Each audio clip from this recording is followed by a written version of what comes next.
Kantor Dinas Kependudukan dan Pencatatan Sipil Kabupaten Blora sedang tidak baik-baik.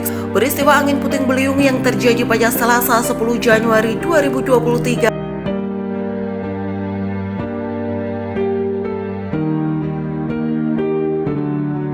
Kepala Disduk Capil Kabupaten Blora Joko Sulistiono mengungkapkan peristiwa tersebut berdampak sejumlah ruangan kantornya berantakan. Jadi sore sekitar jam 5:30 ada angin besar, setelah itu efeknya adalah gedung Dukcapil gentengnya rontok. Otomatis air masuk, plafonnya ada yang rusak, ucap Joko saat ditemui wartawan di kantornya Rabu 11 Januari 2023. Air juga menyumpah alat-alat elektronik, diantaranya juga server. Oleh karena itu ditindakan kita matikan semua alat-alat yang berkaitan dengan listrik untuk pengamanan, ujar lulusan IPDN tersebut.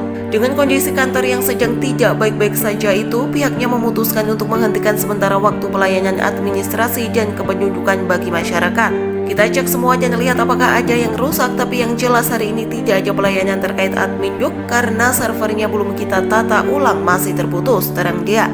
Meskipun tidak ada pelayanan, tetapi ia dan semua stafnya tetap masuk seperti biasa untuk melakukan pembersihan di lingkungan kantor dampak dari angin puting beliung. Tidak ada korban, namun demikian perlu pemindahan segera, ujar dia.